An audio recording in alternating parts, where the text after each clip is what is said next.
Hey, hello everyone. How you doing today? Just wanted to stop by and say hello, and just over here having a spiritual morning. I just wanted to, talk to you all for a little bit, and to tell a lot of you thank you for helping, backing me up all the time. And just also wanted to to let the others know, people that are Caucasian people that, I'm not that way, man. It's just these people are just getting to me, and being a writer and stuff like that, I'm not real famous or nothing, but I just feel I got to be a voice of the people, a little bit. So I shout out a little bit. So, but it's not like I don't like you folks, man. I love everybody. I don't care what if you're purple, shit. I love everybody, and hopefully some of you know me, and some of you that know me real good know that already. But I just feel like it's I don't know. It's just kind of a weird thing, because I don't want anybody to think that I'm that way or nothing, because I'm not. I love everybody, like I said. I don't care even what person, what God you praise to or pray to or whatever.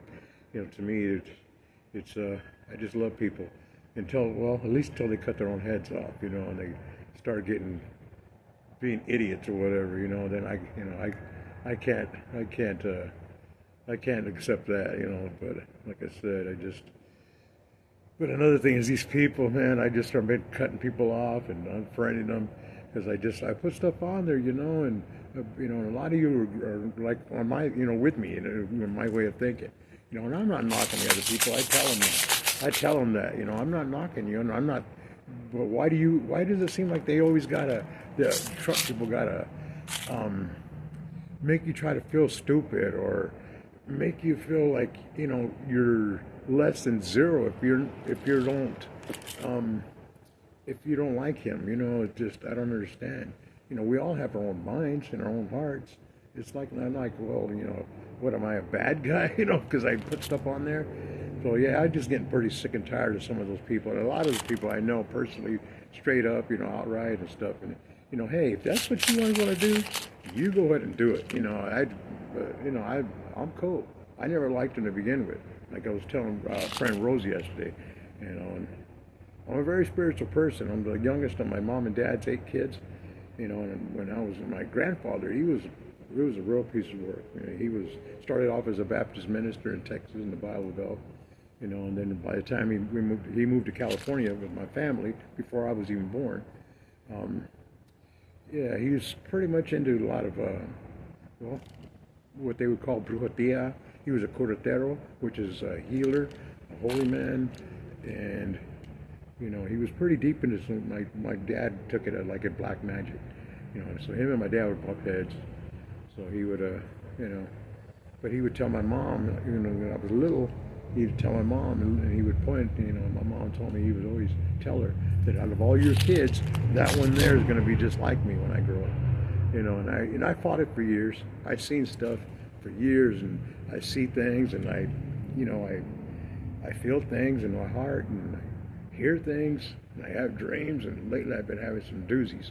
Even Kathy, she hears me in the other room sometimes, and I'm yelling and I'm fighting, and like demons are coming at me, and I can feel it. I can almost feel like almost like Star Wars, like a dark side of the Force coming to trying to take me away, but I'm not going to let it. I don't want to be like my grandfather. I don't want to be a brujo, which I know I am, but I don't want to be that way. I want to be just a regular, just a regular dreamer, a holy man, a good guy, So, but these people kind of make it hard. But before I go, I'm going to tell you a little story real fast. And the reason why, too, I guess I'm embedded like that, is that when I was like 5 years old, my mom, she was queen of the yard sales. She had to be. We were 8 kids, and my dad worked 2 or 3 jobs, and we were poor, very poor, So, we lived. My mom and dad loved us, and we raised us right. We didn't, we don't, are disrespectful to nobody, and unless they ask for it, Then after that, but as the years went on, I was pretty rough, like I said yesterday in the magazine. I didn't want to accept the fact that, that I was kind of like touched a little bit, I guess you could say, like my grandfather. I didn't accept that at all. And, as the years go on, I still didn't want to accept it. I was kind of mad at the world when I was younger. Lost a friend when I was young. Kind of felt like the world owed me a friend. Best friend, brother. And anyway, James Walla. When we were 13, he passed. But anyway, my mom was queen of the yard sales, right? And we went to a yard sale one day in a trailer court, in a trailer park there in Southern California where we live, the town of San Jacinto. And, she, always buys clothes there. Well, it was one day we went to this people's house, and there's an old man, old woman. It was 1971, 72, and they were about that age, so I imagine they were born right around the turn of the century. So anyway, I seen this little hat there, and actually it's this one here. It's a little cowboy hat, man. It's made of camel skin, right? Anyway, I seen it, and my mom, she'd do anything for me, even down to the day she died.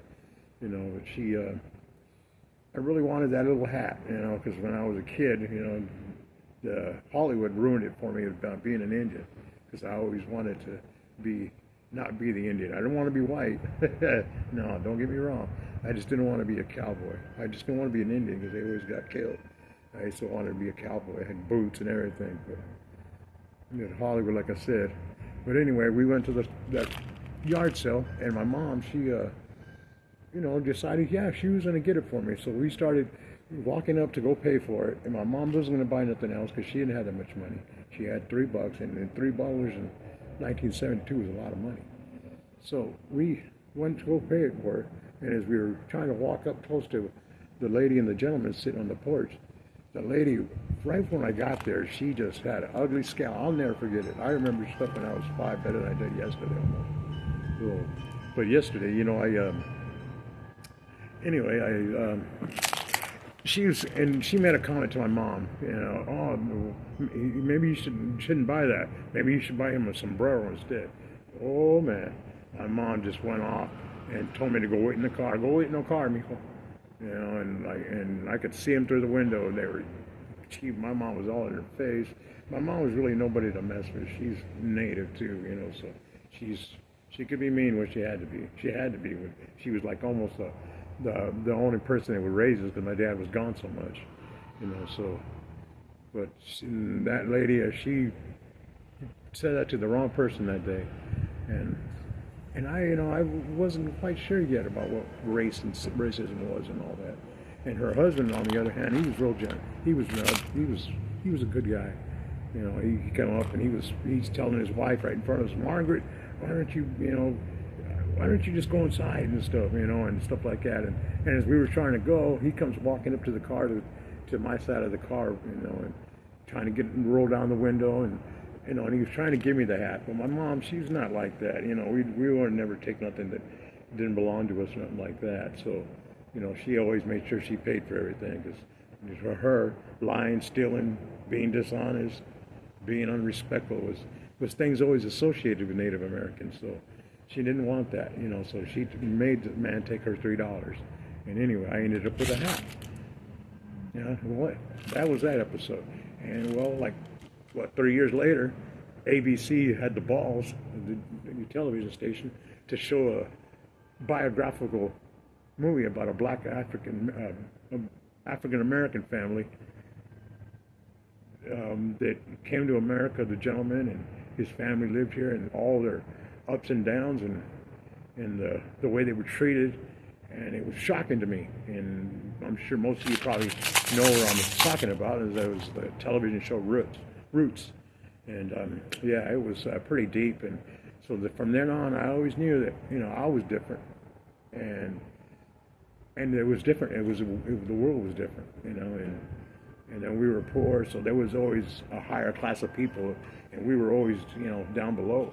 So it didn't bother me. It didn't bother none of the Indian kids either, because to us, we were all poor. I didn't know anybody who had money until I moved here to Vacaville. And I called Lever to Beaver Town when I was young, because it was all like fictional, and everybody was kind of, in a sense, kind of fake to me, because we grew up, just Indians and Mexicans and white folks in my school. We didn't have no We didn't have no black people even. But anyway, after I seen Roots, I was pretty traumatized by all that, and I realized that it was all real. And that's what I'm getting at with that today, and that's why I did what I said, and because I'm hurt by it. I just hurt. And this gentleman that they have, this orange guy that's supposed to be president, he doesn't make it right. He just, by taking away the acknowledgement of the soldiers of minority race in Arlington. One of them is a distant cousin of mine, relative of mine, is Ira Hayes. He's a distant cousin of my mother's. I've come to find out in years, and I've done my research. And then like Dory Miller couldn't do it anyway. That was wrong. And then he takes away the Native American Day, Black History Month, and Black Native American Month, and and then he's said everything publicly, and I'm probably pretty sure somewhere around the line they got him on tape somewhere using the N-word even. So I have no use for nothing like